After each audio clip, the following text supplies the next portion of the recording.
जय जगन्नाथ सांग माने नमस्कार दर्शक बंधु। आज आम महाप्रभु जगन्नाथंकर गोटे अद्भुत नीला विषय जानिबा। महाप्रभु आगरे भक्त बड़ ना राजा 56 भोग बड़। महाप्रभु तो केवल भक्तर भक्ति रे बंधा। मनरे स्वच्छ भक्ति थिले कौनसी नीति नियम मध्य दरकार नहीं। तो कर्माबाई किए काहेकि कालिया सात 56 भोग को छाड़ी कर्माबाई कुटिया को गले।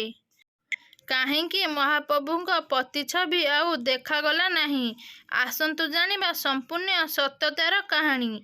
जगन्नाथ धाम पुरी रे महाप्रभु सबुबेले किछि ना किछि चमत्कार बा नीला करुथांती। सेथि मध्यरु थरे महाप्रभु नीला करिथिले पुरीर राजांक सहित।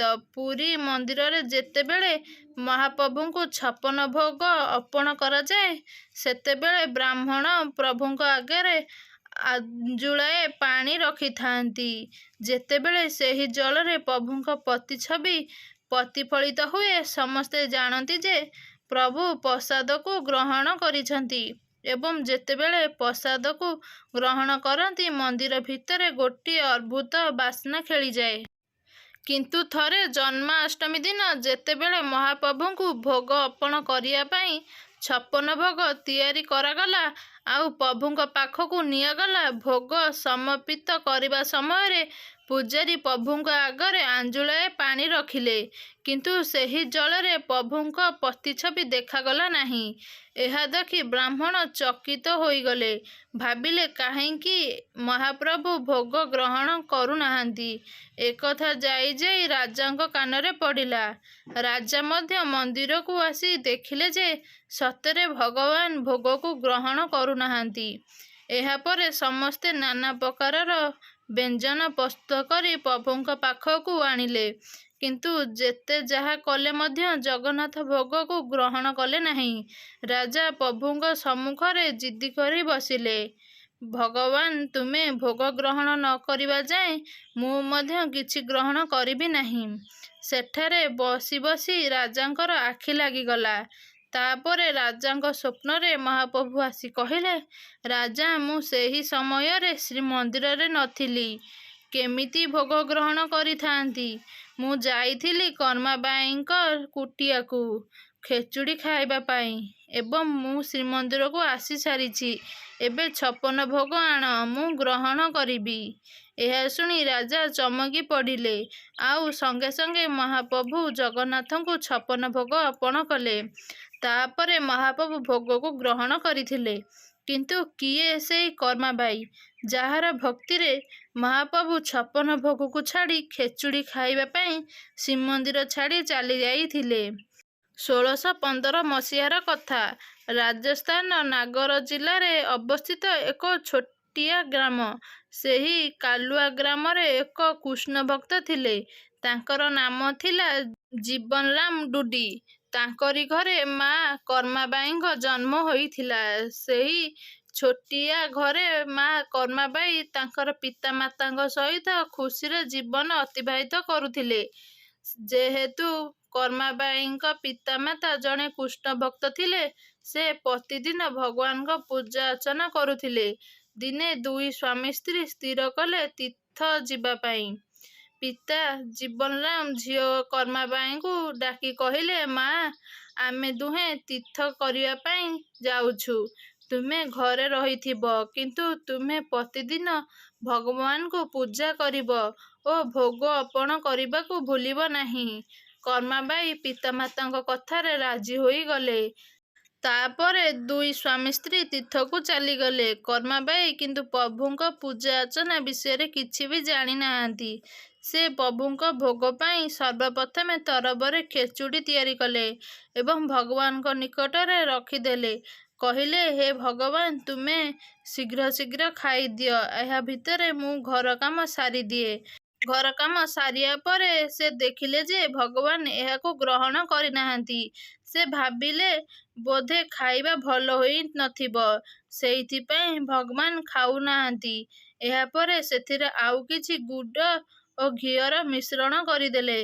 तापरे भी भगवान खाइले नहीं।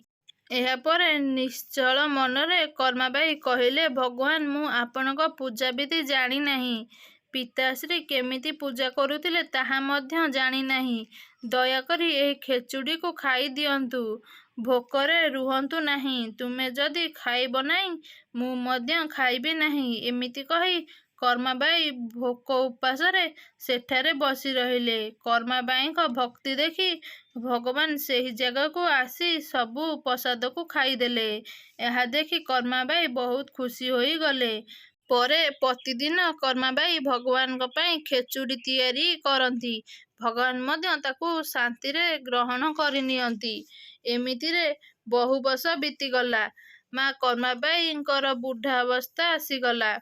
ମା କର୍ମାବାଇ ମଧ୍ୟ ତୀର୍ଥ କରିବା ପାଇଁ ସଙ୍ଗରେ ଶ୍ରୀକୃଷ୍ଣଙ୍କ ମୂର୍ତ୍ତିକୁ ଧରି ବାହାରିଗଲେ। ସବୁ ତୀର୍ଥ ବୁଲି ବୁଲି ସେ ଶେଷରେ ଜଗନ୍ନାଥ ଧାମ ପୁରୀରେ ପହଞ୍ଚିଗଲେ। ସେଠାରେ ସେ ଗୋଟେ ଛୋଟ କୁଟିଆରେ ରହୁଥିଲେ। ଯେତେବେଳେ ପ୍ରଭୁ ଜଗନ୍ନାଥ ଜାଣିଲେ ଯେ ମା କର୍ମାବାଇ ପୁରୀରେ ଅଛନ୍ତି, ତାପରେ ଜଗନ୍ନାଥ ମଧ୍ୟ ନିଜକୁ ଅଟକାଇ ପାରିଲେ ନାହିଁ। ଗୋଟିଏ ଛୋଟ ବାଳକର ରୂପ ଧାରଣ କରି ମା କର୍ମାବାଇଙ୍କ ପାଖକୁ ଗଲେ ଏବଂ କହିଲେ, ମା, ମୋତେ ଜୋର ଭୋକ ଲାଗୁଛି, କିଛି ଖାଇବା ପାଇଁ ଦିଅ। ତାପରେ କର୍ମାବାଇ ସେହି ବାଳକକୁ ଖେଚୁଡ଼ି ଖାଇବାକୁ ଦେଲେ। ତାପରେ ଭଗବାନ ମଧ୍ୟ କହିଲେ, ମା, ମୁଁ କାଲି ବି ମଧ୍ୟ ଖାଇବାକୁ ଆସିବି। କର୍ମାବାଇ କହିଲେ, ତୁ ସବୁଦିନ ଖାଇବା ପାଇଁ ଆସିବୁ। ଏହାପରେ ଭଗବାନ ପ୍ରତିଦିନ ଖେଚୁଡ଼ି ଖାଇବା ପାଇଁ ସେହି ଛୋଟ ବାଳକର ରୂପରେ ଚାଲି ଆସନ୍ତି।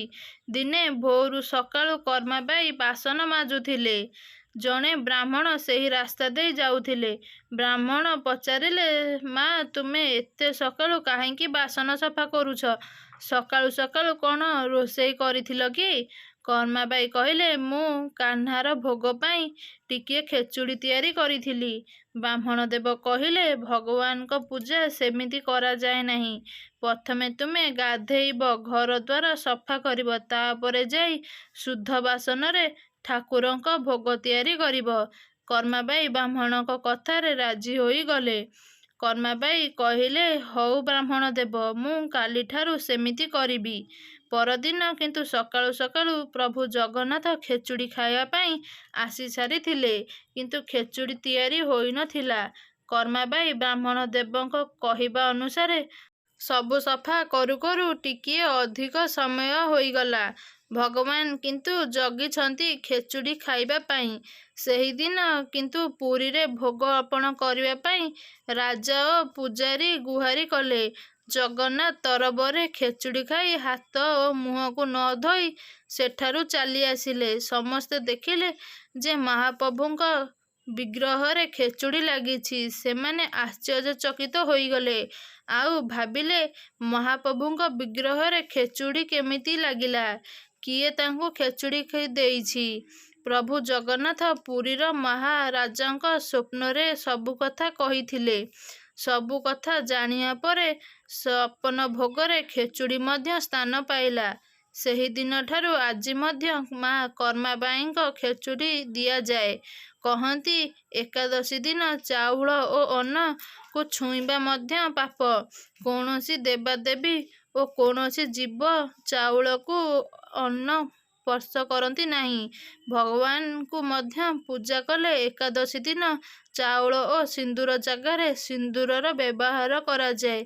କିନ୍ତୁ ଜଗନ୍ନାଥ ପୁରୀରେ ଏକାଦଶୀ ଦିନ ପ୍ରଭୁ ଖେଚୁଡ଼ି ଖାଆନ୍ତି। ସେଠାରେ ଏକାଦଶୀ ଦିନ ମଧ୍ୟ ଚାଉଳକୁ ବର୍ଜିତ କରାଯାଏ ନାହିଁ। ଦିନେ ଏକାଦଶୀ ଆସି କହିଲେ ଜଗନ୍ନାଥଙ୍କୁ, ଏକାଦଶୀ ତିଥିରେ ତୁମେ ଚାଉଳ କାହିଁକି ଖାଉଛ?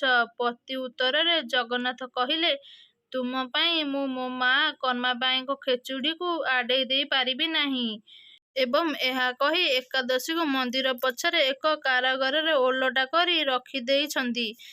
ସେଠାକାର ସ୍ଥାନୀୟ ଲୋକ କହନ୍ତି, କର୍ମାବାଇଙ୍କର ମୃତ୍ୟୁ ପରେ ମଧ୍ୟ ଅନେକ ଦିନ ଧରି ସକାଳୁ ସକାଳୁ ସେହି କୁଟିଆରେ ଏକ ଛୋଟ ପିଲାର କାନ୍ଦଣା ଶୁଣାଯାଉଥିଲା। ଭଗବାନ ଜଗନ୍ନାଥ ଆସୁଥିଲେ ଖେଚୁଡ଼ି ଖାଇବା ପାଇଁ। ଭଗବାନ ଜଗନ୍ନାଥଙ୍କର ରହସ୍ୟ କହିଲେ ସରିବ ନାହିଁ। ଏହା ଥିଲା ମା କର୍ମାବାଇଙ୍କ ଖେଚୁଡ଼ିର କଥା। ଏହି କାହାଣୀଟି ଆପଣମାନଙ୍କୁ କିପରି ଲାଗିଲା ନିହାତି କମେଣ୍ଟ ବକ୍ସ ମାଧ୍ୟମରେ ଜଣାଇବାକୁ ଆପଣମାନଙ୍କର ମତାମତ ଭୁଲିବେନି। এই କାହାଣୀଟି ଯଦି ଆପଣଙ୍କୁ ଭଲ ଲାଗିଥାଏ ପ୍ଲିଜ୍ ଲାଇକ୍ ସେୟାର ସବସ୍କ୍ରାଇବ୍ କରିବାକୁ ଜମାରେ ବି ଭୁଲିବେନି। ରହୁଛି ଜୟ ଜଗନ୍ନାଥ, ନମସ୍କାର। ପୁଣି ଦେଖା ହେବ ଏକ ସୁନ୍ଦର ଭିଡ଼ିଓ ସହିତ ଆଗାମୀ ଦିନରେ। ଜୟ ଜଗନ୍ନାଥ।